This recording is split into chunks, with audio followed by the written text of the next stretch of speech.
Welcome to the Great Birth Rebellion podcast. I'm your host, Dr. Melanie Jackson. I'm a clinical and research midwife with my PhD, and each episode I cast a critical eye over current maternity care practice by grappling with research and historical knowledge to help you get the best out of your pregnancy, birth, and postpartum journey. Welcome to today's episode of the Great Birth Rebellion podcast. I'm here to help you get the best out of your pregnancy, birth, and postpartum journey.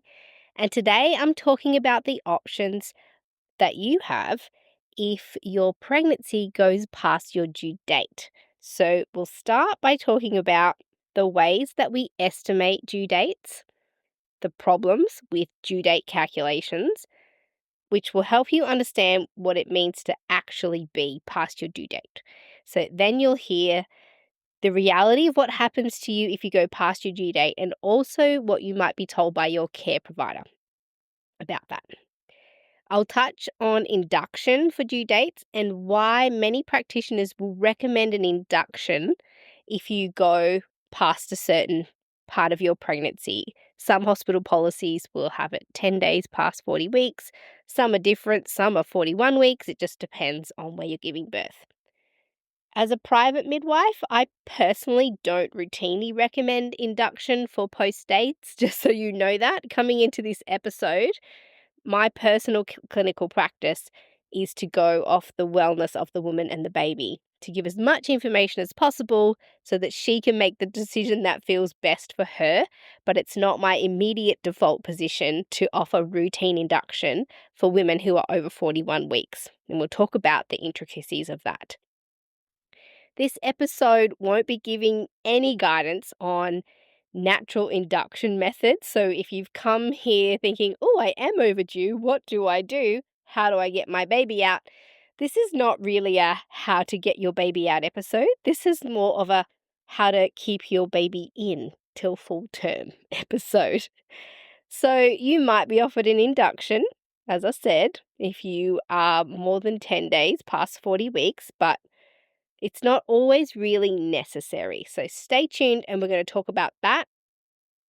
And you'll also love this episode if you've ever been given multiple different due dates, or you've been told that you need to be induced for being overdue. I'm doing speech marks overdue when I say overdue.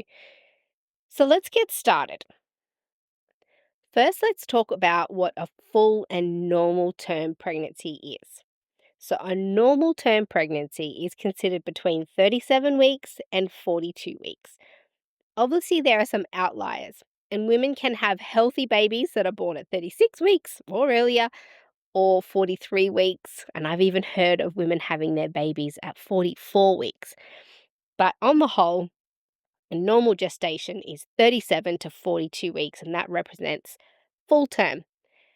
But there's also some chatter in the research stating that we should be redefining these parameters to suggest that 39 weeks to 42 weeks is more likely a normal gestation, because there's so much difference in brain development between a 37-weeker and a 39-weeker. So there has been a response of late from researchers to the growing number of women who are being induced at 37 weeks by their clinicians. So some clinicians who offer inductions, a lot of inductions, they might like that 37 weeks is considered full term, because now they can induce women at 37 weeks because they're full term. And this is not me just kind of taking cheap shots at clinicians who do lots of inductions. Statistically, at least here in Australia, the induction rate is going up, and the biggest rise is not in the later term pregnancies. The biggest rise is in the group of women who are between 37 and 38 weeks pregnant. And there is a call to increase this kind of ready for birth date to 39 weeks to remind clinicians that when you get a baby out early, you interrupt their full and complete development. So the evidence shows that the closer to 40 weeks or full term, 40 weeks and beyond, that you can have your baby, there's data on the long-term outcomes at least, Sure, there are some short-term benefits to being full-term, of course, but even the long-term outcomes, and they look at school outcomes and IQ and cognitive development of babies that reach 40 weeks than those who didn't. And I hope I hope women hearing this aren't thinking, "Oh my baby was born at 37 weeks. Are they going to be okay?" I hear you. My first baby was born at 36 weeks. I just naturally went into labor at that time. So I'm hearing you. We all think about our little early babes and what the long-term implications are of being early. And, when we learn information that we can't really do anything about, we can't change the past, we can only learn more to impact our future. So give that for a little bit of space. Know that you can't change it for now. I mean, my babe's doing great. He's 12 now, and I hope your early term babies are also thriving. And there's more to life than school achievements, if that's what we're going for. So that's my first point. A normal gestation is considered up to 42 weeks. So the question I'm going to ask and answer later, because it's my podcast, is why are you being offered an induction at 41 weeks or 41 weeks and 3 days? Why is that being offered? We'll talk about that. So, firstly, how is your estimated due date or your due date calculated, and how accurate is it? Now, go with me on this. I feel like I'm going to harp on a little bit too long about how they do this, but it's all purposeful. I'm telling you this for a reason. You need to know this so I can tell you the next thing. So, your estimated due date that you've got, so the doctor or midwife or whoever you're seeing will say, this is your due date. And that due date is the 40th week of your pregnancy. And only about 5% of women will actually have their babies on their estimated due date. So I don't know why they didn't make the estimated due date to be the 42-week mark. They could definitely have, but they chose 40 weeks. So just remember, your due date isn't your 42-week mark. It represents your 40-week mark. And then if you go over 40 weeks, they start to call you post dates, which means you'll be on 40 weeks. You're not like overdue. You're just pregnant beyond 40 weeks. So post dates doesn't mean overdue. You're just over your due date. Your baby isn't a muffin drying out in the oven the longer that you're pregnant. That's not what's happening. So all of this language is a little bit like it pathologizes the whole idea. So even though the wording gives off that feeling, you're not sort of a ticking time bomb. So I like to use the word post-term, which means that you're beyond the usual term of pregnancy. So beyond 42 weeks, basically. So post-term. So all of these words could be used to describe your pregnancy when you're over 40 weeks. I'm not saying it's right or accurate, but that's what you might hear. And also, if you're looking at your clinical records, so if you've got hold of any notes that your clinician's making, the estimated due date is recorded with the acronym EDD, estimated due date, or sometimes this can mean estimated date of delivery, which delivery is not really a word we should be using. Babies are born, not delivered. Or estimated date of birth, EDB. And that's the acronym that I prefer, estimated date of birth.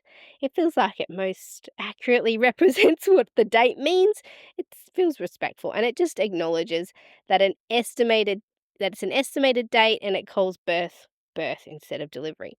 And this is one of my bugbears, that the last way you might see it written somewhere is EDC, estimated date of confinement.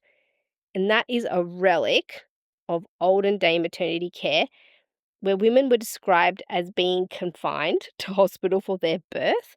And so their estimated date of confinement is the time when they'd get confined. It's just horrible language. So let's change that if we can, midwives.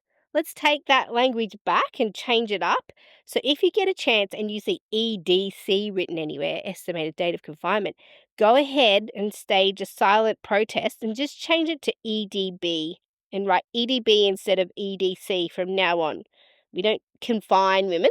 They give birth around an estimated due date. And let me give you a top tip here. If you're listening and you haven't already told everyone your due date yet is that when you start to approach your due date and your 40-week date, you'll get lots of well-meaning friends and family subtly or aggressively texting and calling and asking if you've had the baby yet, or asking when your induction is booked for. Like, everybody is very invested in knowing if and when your baby is going to be born, apparently. But even more so, they're texting and calling to find out if you had the baby and you didn't tell them. So I've got a few practical tips here. First, you can tell them your due date is whatever date you'll be at 42 weeks. So give them a fake date if you don't want to be bothered. And so you basically would let them know that your due date is actually 2 weeks later than the one you've been given. And you can give them a vague date if you want to. So, like, I'm due at the end of April or the beginning of May. However you want to phrase it, to avoid those text messages. Women hate getting those repeated messages from well-meaning people asking about when the baby's coming. When a woman is heavily pregnant and waiting for her baby, she does not want to be responding to multiple texts a day asking where the baby is. It's still inside, mate. But if you're listening and you're pregnant and you've already told everyone what your 40-week due date is, and you do start to get messages asking about where the baby is, here's my suggestion is just start to create like a short series of photos that you can send people if they ask you if you had the baby yet. Just like dress a watermelon in baby clothes and wrap it in a swaddle or something. Take a series of photos that you can store to use at the right moment. So the baby watermelon might be sleeping in one photo, dad having skin to skin with the watermelon. Did a nice little family photo shoot with the watermelon baby. And just when you're texting them, a little caption, "Mum and Bub doing well. We'll let you know when we're ready for visitors." So that's just one little top tip. People will very quickly get the message. And I've gotten the ball rolling with coming up with that response to the "where is the baby" texts. But do feel free to come up with some of your own and really make a good joke of it. In your last weeks of pregnancy, they'll be an absolute blast. Just you and your partner coming up with new messages to send. So hopefully all those people will get the message. But it bothers women, so don't do it yourself. And come up with some fancy ways to respond to those particular messages. So as I've subtly alluded to, firstly, we have to acknowledge that your calculated due date is always an estimate. It's not accurate to the day. In fact, the best we can do, particularly with ultrasound, is to estimate within 6 days of your actual 40-week mark, your due date estimate. And let me talk you through how else we would work out your due date. So ultrasound's one way, and we'll talk about that. But let's talk about this fella, Franz Nagel, who died in 1851. He was a German obstetrician, and he came up with Nagel's rule, and that's where this whole due date saga began. So German obstetrician, you can imagine that maybe in the 1800s, maybe he was in the middle of his life when he came up with this, what is still now called the Nagel's rule. So we're still using it. And it's a completely medical idea of pregnancy. Remembering it wasn't women who were defining and describing pregnancy back in the 1800s. It was men coming up with all the rules that would govern our bodies. To this day, in 2025, the men, and this particular man, Nagel, who defined and described what normal pregnancy, I'm doing normal in inverted commas, pregnancy length was back in the 1800s, still controls and governs what is done to our bodies today, because way back then, they decided to put a number on our due dates. So the reason I'm telling you all this about our friend Nagel is because miscalculation of your due date is actually the most common cause of going overdue. That's a little known factoid. The most likely cause of you being classified as post dates or overdue is not because your pregnancy has gone beyond 40 weeks or 41 weeks, but because somebody miscalculated your due date. So just like many things in maternity care, although you're given an exact date, It's only an estimation, but your care provider might use it as gospel, and many do, even down to the fact that inductions are booked based on the number of individual days that you're over your estimated due date. I've read policies that said women will be offered induction at 40 weeks and 10 days. But your due date is an estimate, and miscalculation is the top reason that you will be classified post dates and possibly even offered an induction because of it. So Nagel's rule relies on women knowing when the start of their last period was. So it's a bit of a maths game. And all of the apps and the little programs that you put your due date into, they're all based on Nagel's rule. That's how they're programmed, all the online calculators. So Nagel's rule or Nagel's calculation relies on women knowing the start of their last menstrual period. Then you add 7 days and then subtract 3 months and add a year. And it gives you your approximate due date. As I said, the apps and calculators will do that. And it's about 10 months' time. So we're not pregnant for 9 months. Lots of people think we're pregnant for 9 months. It's actually 10 months. And traditionally, women would have counted 10 moons so that they knew where they were up to. The other issue with Nagel's rule is that it's based on women who have a 28-day bleeding cycle. So if your menstrual bleed comes earlier or later than 28 days, or your cycle is irregular, then Nagel's rule is less accurate. There's some little strategies you can use to adjust it. So because it's based on a regular 28-day bleed cycle, if your menstrual blood comes earlier than 28 days, or say you have a 38-day cycle, you have to add or minus days from Nagel's rule. So if you've added 7 days because you have a 28-day cycle, but you bleed for 30 days, then you have to add 2 more days. So you would add 9 days instead of 7. And for example, if you have a shorter cycle, then you would only add 5 days instead of 7. So you've adjusted it. You don't have to know all this. I'm just, giving details. But we also use those so I have a little wheel which tells you, points the arrow to the date of last period, and then it'll go all the way around and it's calculated off Nagel's rule and tell you when your estimated due date is. And then I have to manually ask women, and hopefully your care provider has asked you how many bleeding days you have. And then I'll go ahead and add 2 days or 3 days or minus depending on the woman's cycle. So, but if I'm going to really blow your mind, because, I know I have already with all of this super interesting information about Nagel, is that if you apply Nagel's rule to your pregnancy, it'll tell you that you're 4 or 5 weeks pregnant by the time you skip your bleed. It'll say, yeah, you're 5 weeks pregnant or you're 4 weeks pregnant. But actually, you don't get pregnant till like the middle of your cycle. But Nagel counts it from the beginning of your cycle. Also, Nagel's rule is based on that women ovulate around day 14, but some women ovulate earlier and some women ovulate later than that. And then also it assumes that you ovulate, that you have sex that day, and that the spermies have arrived at the egg that day. So people are actually going to conceive at different times of their cycle, actually, based on ovulation, based on how long it takes the sperm to get to the egg, based on when they had sex. So the rule is assuming that everyone has a 28-day cycle, that everyone ovulates on day 14, that everyone had sex on that day, and everyone conceives on that day.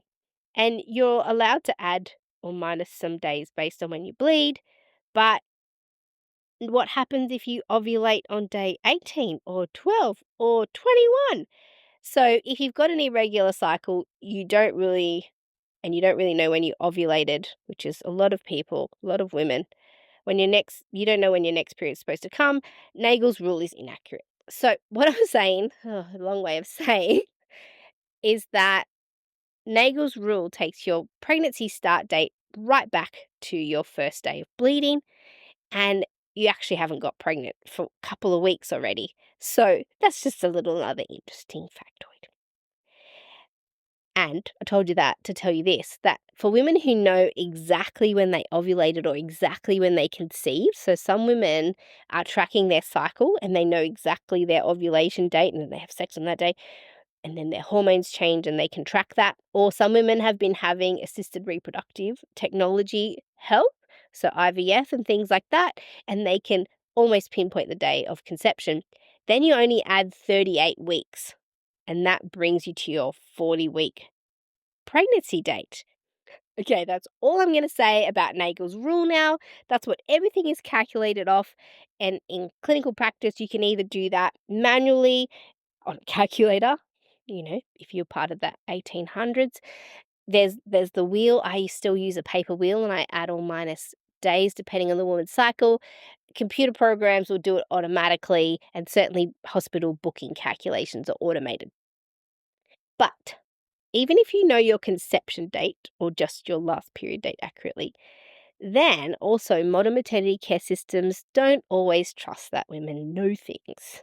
So now the guidelines are recommending that every woman have a dating scan, so somewhere in between 6 and 8 weeks, even if you know your last period or your conception date. Pregnancy guidelines are recommending using the dating scan as the more authoritative way to calculate your estimated date of birth. And if your dating scan is a week or more different to your estimated due date based on Nagel's rule and your last menstrual period, then they trust the ultrasound more than your recollection of your body's functions. But just know that although it's advertised as a more accurate way, some research suggests that they can still be 6 days out, 6 days different. So then fast forward if you're 41 weeks and 3 days, for example, and your clinician has offered you an induction, and then you start thinking about how accurate is my estimated due date in the calculation. It might not be 1 or 2 days out, it could be 6 days out. And those days actually become important at the end when you're negotiating your end of pregnancy care. Are you going to plan an induction based solely on an estimated due date that we know is based on Nagel's rule, which we already heard in very thorough detail, is not particularly accurate, or an ultrasound that can be 6 days out? Now, because I said earlier, miscalculation is the most common cause of needing induction or being offered an induction for post dates. But there is a way you can triangulate your due date for maybe a more accurate estimation if you really want it, a really accurate estimation. So if your estimated due date based on Nagel's rule is more than a week out from the estimated due date given to you by your dating scan, then they'll go by the dating scan. But if the estimated due date based on Nagel's rule and the ultrasound is pretty close within a day or two, then the accuracy of that is superior to kind of the two estimates alone. And interestingly, take this or leave it, there is some research that seems to show that if you just base calculations off the last menstrual period, so off Nagel's rule, this typically plots pregnancies further along than the ultrasound, and it can leave women prone to being classed as being overdue at the end of their pregnancy. So when they compared it to ultrasound estimates. Not saying it's right or wrong, just so you know. And you have every right to decline that first dating scan, of course, if you're really certain. Then you don't necessarily need to have that dating scan, although it can offer you other things. So consider what else it might tell you. Even if you don't want to get information about the due date, it can tell you if your baby has a heartbeat early on, if there's more than one baby, maybe there's 2 or 3 in there, and it can give you a rough estimation of your due date. So that's a run through on how we estimate your due date. I know I went into a bit of detail, but you can see that it's an inexact science and that it makes a massive difference to women when they're in hospitals or being cared for in a hospital system that's pushing inductions on women at a particular time. And they're counting every single day of a woman's pregnancy as if the woman sort of somehow becomes it's like some deviant act to be more than 41 weeks pregnant. But Well, let's first have a look at some of the reasons why your pregnancy might be over 41 weeks.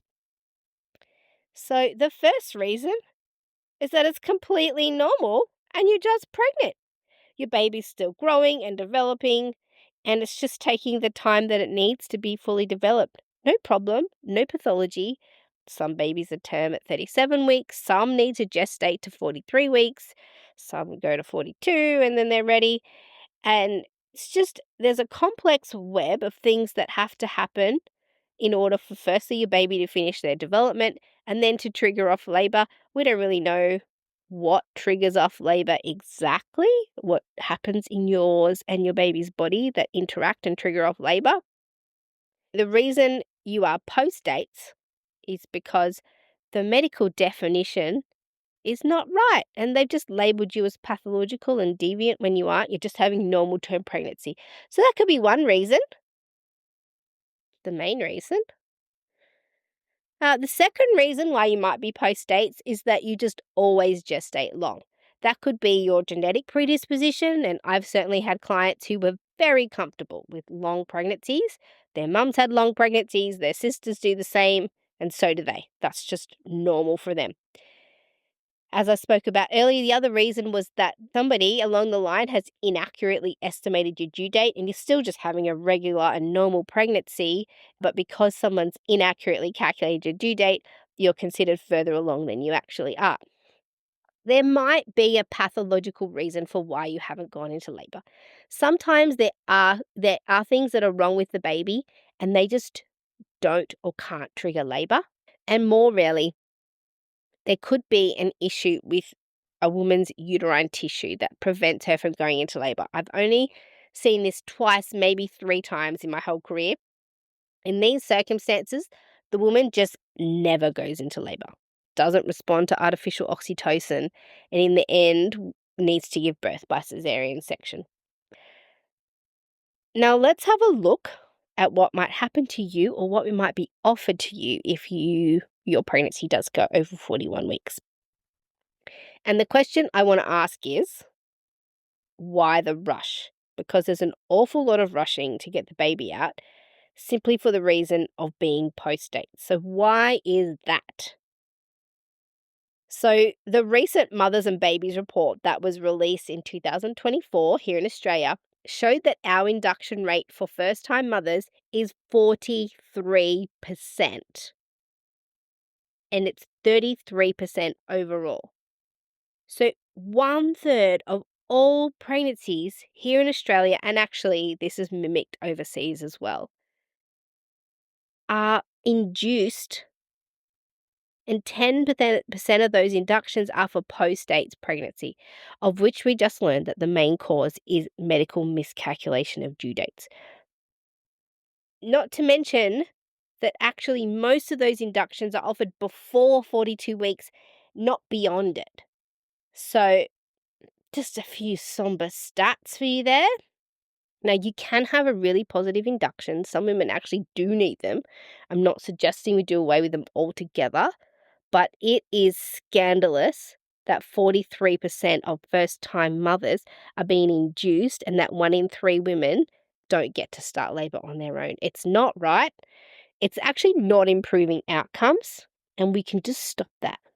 If anyone's listening, just stop it. So I've done a lot of delving into the post-dates and beyond 42-week research. And initially, the research was for my own clients because I'm still a clinical midwife. And invariably, there are few women a year who are pregnant beyond 42 weeks. And it's my job to give them as much information as I can about their care options. That includes the risks and benefits of staying pregnant and going into labor without an induction, and then also to inform them of their induction options and the risks and benefits of that choice. So it's not my job to recommend one option over the other. Going to say that again.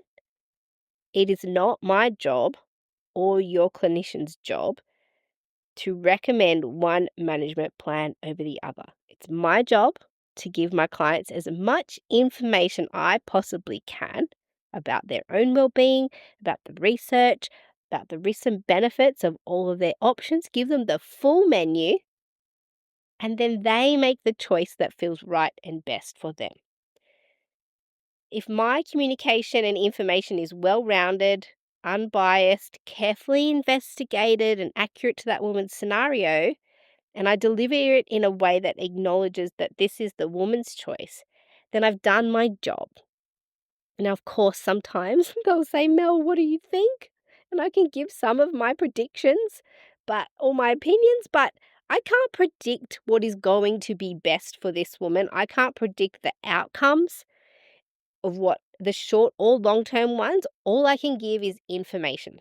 So back to the question. Why the rush? Why are we inducing women when they're barely past 41 weeks? And here let's talk about the ARRIVE trial, among others. And actually the big outcome from the ARRIVE trial, according to the authors, and your clinician might use this trial, the ARRIVE trial, to encourage you to get an induction at 39 weeks. But the big outcome that the authors found is that if you induce every woman at 39 weeks, well or not, they seem to believe that this is the golden point in pregnancy, where you don't have the issues of prematurity. Like if you induce a woman at 37 weeks, then there's some issues with potential prematurity. If you induce them at 39 weeks, you reduce the chances of the baby suffering from side effects of being premature. So 39 weeks is considered the golden point because at 37 weeks, what does start to go up, or really from 32 weeks, but 37 weeks is the rate of stillbirth. It starts to go up in pregnancy. And they'll always quote to you, your care provider, if they want you to have an induction for post dates, they'll let you know that the research states that stillbirth rates double. Once you go over 41 weeks, the stillbirth rate doubles.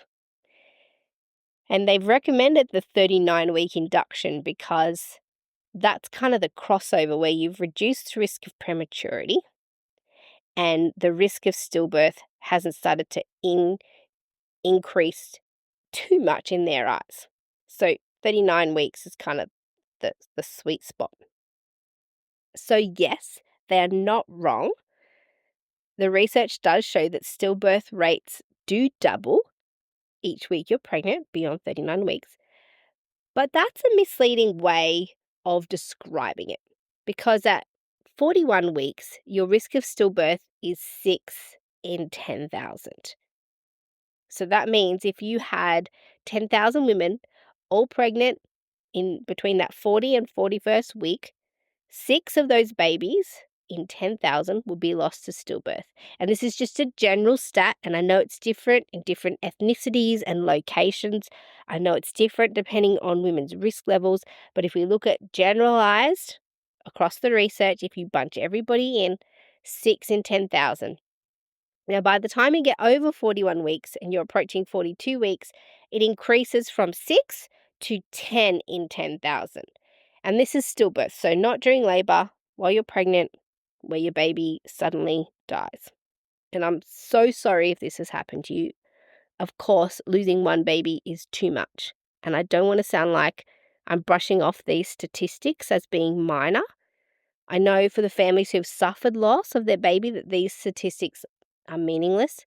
I suppose I'm offering them up as a reference point to understand the statistical information so that women can understand their chances of their baby dying from stillbirth and factor in this to their decision making. So my intention is certainly not to minimize the loss of a baby. So it's just for perspective.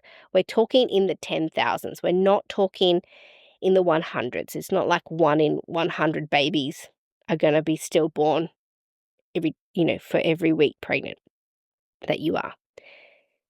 So if you had 10,000 women all pregnant in the 40th to 41st week, 6 of those babies would be lost to stillbirth. So beyond 41 weeks, it's 10 in 10,000. And the paper for these stats are in the resource folder.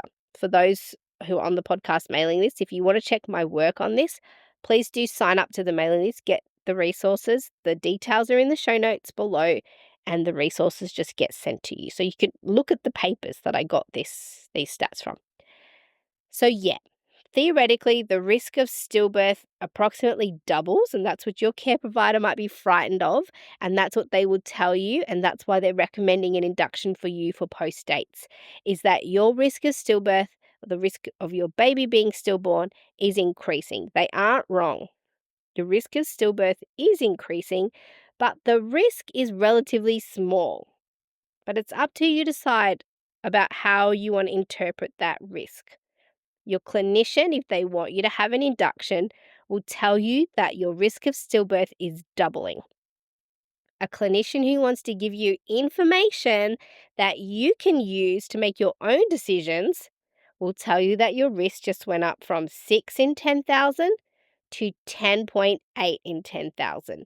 And that is information that you can use to decide if you feel like that's a small risk or if it feels like a high risk to you, a large risk. That decision is up to you. Basically, though, you would need to induce nearly 10,000 women to avoid a 10 in 10,000 statistic.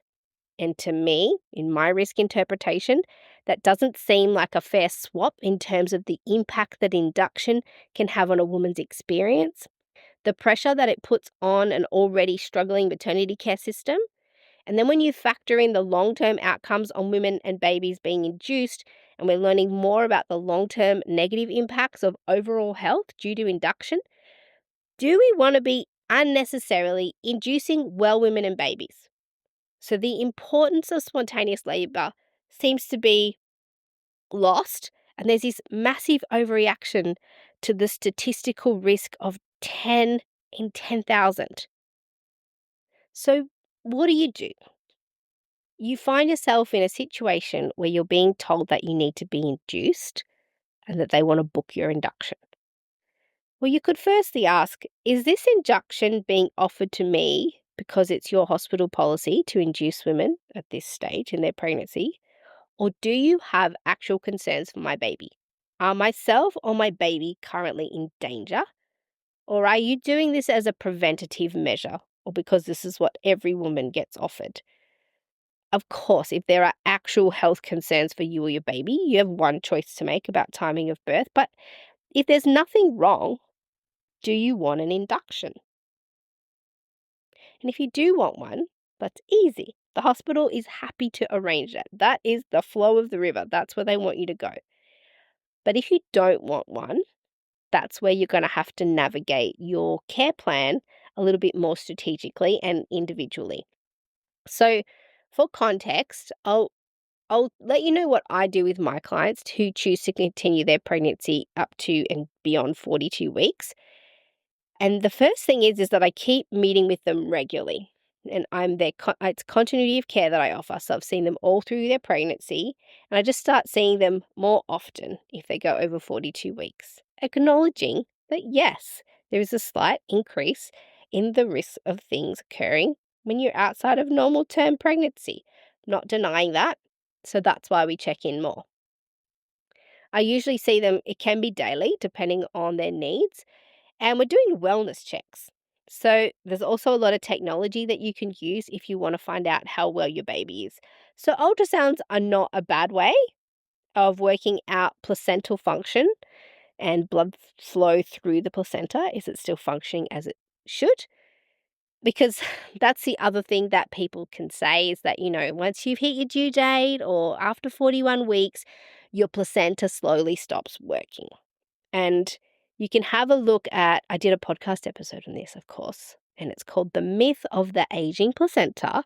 So you can get a full story on that, a whole episode on that line of maybe your placenta is going to slowly stop functioning the further in pregnancy you get. There's a link in the show notes if you want to listen to that one after you finish this one. So first, I'll offer my clients an ultrasound to check placental function, the amniotic fluid volume, because that can correlate with how well the placenta is functioning. And also there's something called a biophysical profile, which kind of checks the wellness of the baby. They give them a score. And so I'm less interested in the size of the baby at this point. The baby's going to keep growing, usually, unless there's a placental issue. But I'm more interested in how well the baby is. is the baby and the placenta still well and healthy? In which case, in my eyes, and if the woman chooses, there's no reason to induce this pregnancy. Everybody's well. And then you just encourage the woman to stay vigilant with checking in with her own baby and her own body regarding movements and how she intuitively feels the baby is. And I keep checking on the wellness of the woman, but it includes not only the physical stuff, so blood pressure and all those things we can measure, but I'm looking at social support. How's she feeling emotionally? Is she ready to have a baby, or is she happy to just keep going? And a spiritual wellness, it's not just about checking physically. So then if everything's well, why not continue? I let every woman know of their increasing risk of stillbirth. I tell them all the raw data and keep explaining the stats that I mentioned before, and let them know that, certainly the risk of stillbirth continues to compound each additional week of pregnancy. And I just keep checking in with the woman about how she feels about that. We can engage with our local hospital services if we need to and, involve them in the care as needed. And then we just wait for the baby. There's only been 3 circumstances in the last 16 years where clients of mine have been over 42 weeks, and in the routine checking that we do with the ultrasound and things, something's come up that we felt like needed further surveillance, closer surveillance, and as it turns out, intervention. So while normally, if everything's well, we do all those checks, and I can find no reason to recommend an induction, then we just keep going with the pregnancy. But there was one scenario, I had a client and she was planning a VBAC at home. Her first cesarean she didn't feel was necessary. And she went all the way to 42 weeks. And of course we did an ultrasound at 42 weeks and everything was fine and normal. Amniotic fluid was normal. Everything was fine. We'd planned to go back for an ultrasound in 2 days. So I saw her the next day, and then the following day we went into the hospital for an ultrasound and they said, whoa, there is no fluid, no amniotic fluid at all. And in the 2 days prior, there was amniotic fluid. And so we had a chat about what this could mean. Is there a placental issue? Is there an issue with the baby? Because, the baby wheezes out amniotic fluid. So why isn't that happening? So this woman decided this was enough information for her. We decided on an induction, but because she was planning a VBAC, she was planning vaginal birth after cesarean, and she had a scar on her uterus, we didn't really want to use syntocinon medication. So she opted to just have her waters broken. And for her, that worked. She went into labor and she labored and labored. There was a point in her pregnancy where she herself decided that something was wrong. She's like, no, something is wrong. This is not right. I want to have another cesarean section. And she did have another cesarean section. The baby was beautiful and healthy, and she was actually really happy with the outcome. That was one of them that we intervened, and it was because of the low amniotic fluid or the no amniotic fluid, and she made that choice to have her baby. Of course, I support her choice. Then I had another client in a similar scenario, but this was her first baby. So again, we did the first ultrasound. It was all completely fine. In the follow-up ultrasound beyond 42 weeks, again, very low amniotic fluid, and she opted also for an induction. For her, she hadn't had a VBAC. She wasn't planning a VBAC, I should say. So she did have oxytocin, so the full induction method. Can I say, though, that inductions are often a lot more successful for women who are already at the end of full term, for women whose uterus is ready to receive oxytocin, artificial or not. So inductions are a lot less likely to be successful early on, where the woman's uterus is not ready to receive oxytocin enough to create good, strong labor. Hers was, it worked beautifully. She had the induction, and aside from the induction, everything else was so beautiful and as I would normally assist a woman in labor. And in fact, I can remember the midwife at the hospital was so supportive. She came in and helped with massage and acupressure. And the woman didn't need extra pain relief. Her husband was there to help her with massage, and we used the TENS, and she was upright. It was really beautiful. She had her baby all fine and normal. And the third woman that comes to mind that I vividly remember we intervened with her post-stage pregnancy was I was doing the regular 42-week checks, and I'd actually been seeing this woman quite frequently because she had another condition called thrombocytopenia, which is where her platelets were really low. She'd been induced for her previous babies because of it. So for midwives and other people listening out there who understand this, her platelets were 80. We were still planning a home birth. There's a whole story behind that. Uh, but when I was doing her 42-week check, her blood pressure was way high. And as we started to investigate, it seemed as though she was preeclamptic. And we went into hospital.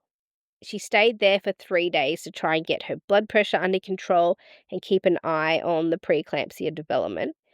And after 3 days, without being able to control any of those elements, it was decided that we would go for induction, but not the induction that she'd experienced before. So again, like with the first woman who'd laboured before, we broke her waters as the only method. And a few hours later, she went into labour and had her baby very quickly. So that was a great outcome.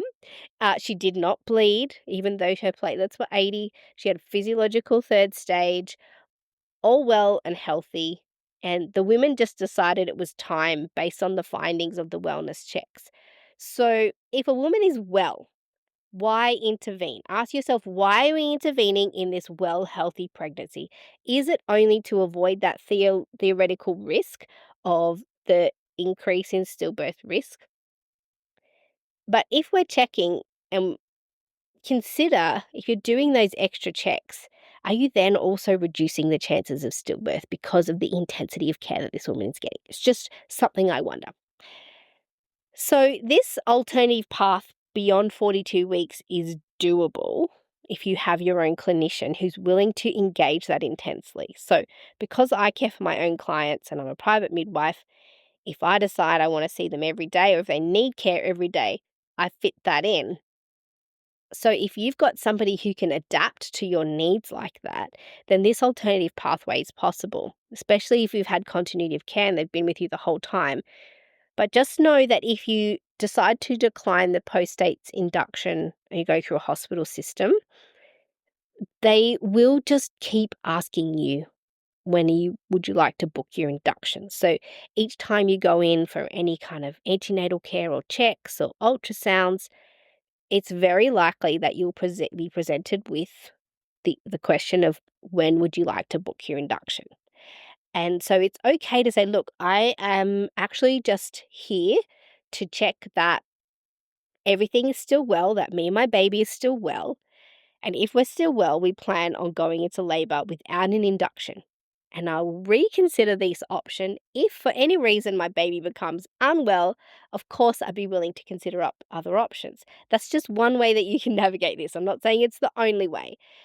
But just know that if you decline these post-dates strategies that the hospital will offer you, and that's usually an induction, that you'll have to keep renegotiating your intention of a spontaneous labour each time that you see a care provider.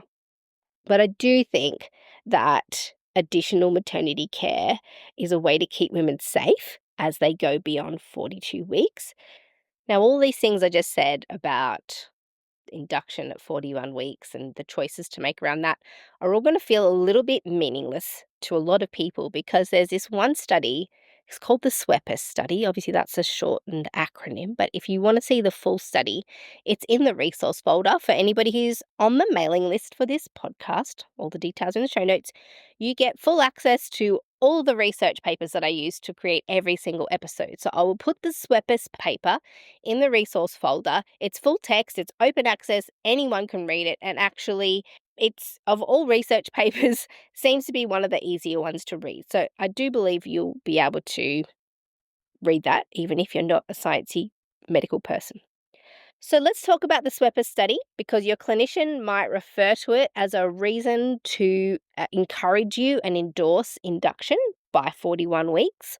So SWEPA study was in Sweden. There was 14 hospitals involved. That's a good thing. 5 of these hospitals were in the Stockholm region. And this is important for this study because these particular 5 hospitals had a strategy around caring for women between 41 and 42 weeks, acknowledging that yes, your stillbirth rate goes up every week that you're pregnant. We spoke about that earlier in the podcast. That's not what we're refuting. There seems to be an increase in stillbirth every week that you're pregnant. The mitigation strategy for that is a lot of people would say, well, why don't we just shorten the length of pregnancy? Reduce the chance of stillbirth by shortening the length of pregnancy. Let's induce women at 41 weeks. Why not? The Stockholm venues had a different strategy. They said, okay, there seems to be an increased risk of stillbirth. How can we mitigate that risk? And they said, well, maybe we just give those women more care and more monitoring, watch them a little bit more closely as a risk mitigation strategy. And what the SWEPA study found is it seems as though, and you'll see there's lots of holes in this study, it seems as though that strategy works, and I'll tell you why. So, 14 hospitals.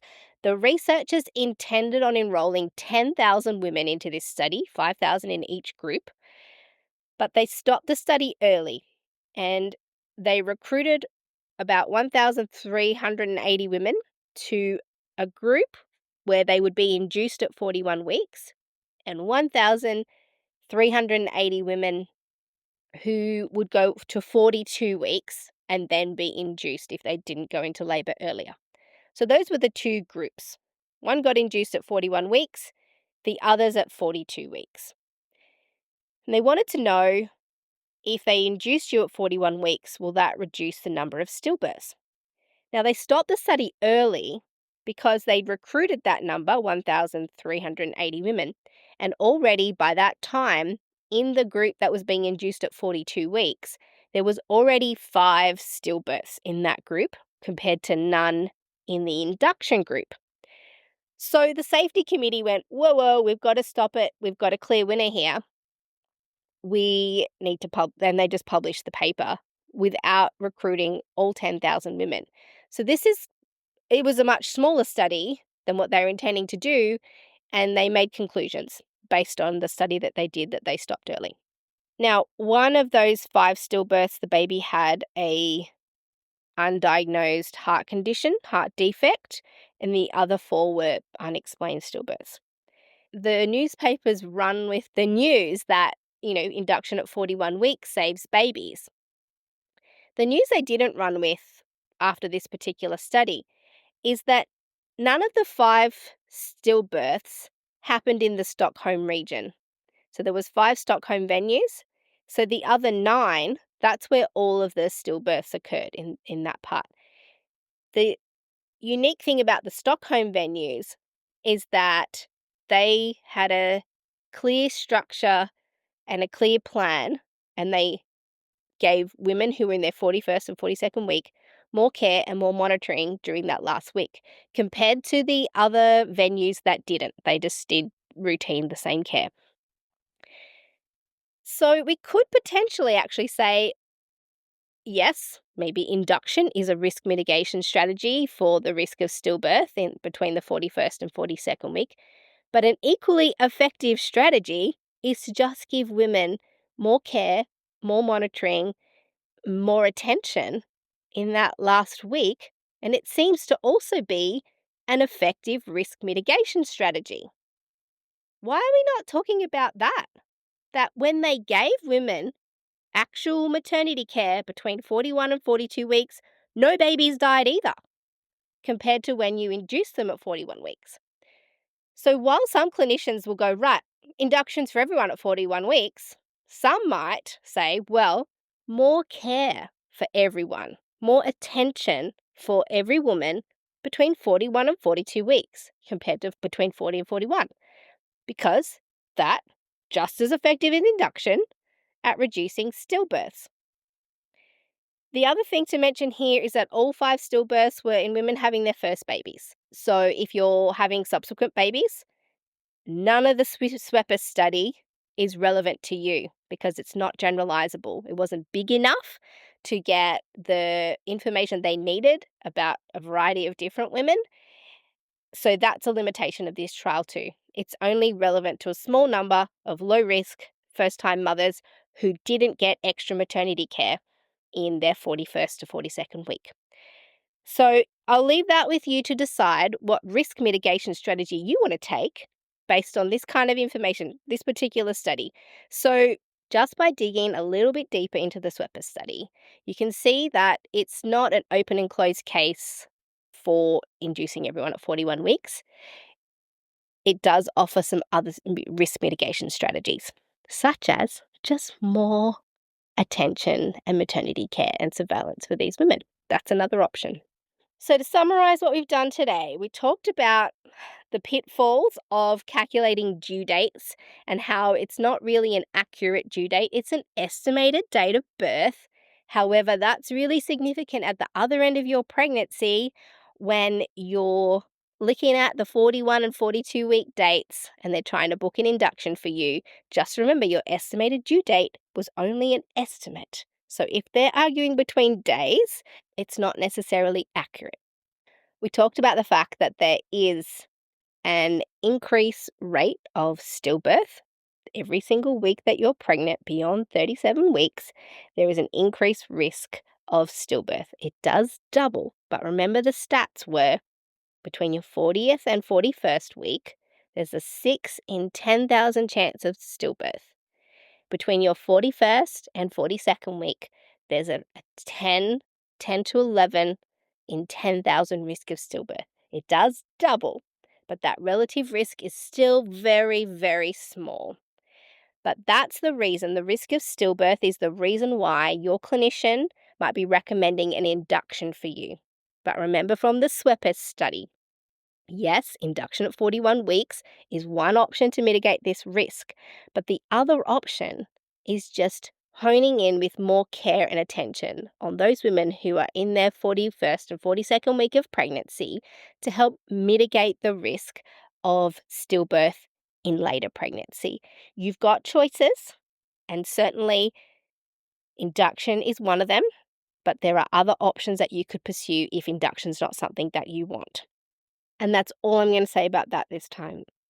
That has been this week's episode of The Great Birth Rebellion, of what to do if you go overdue.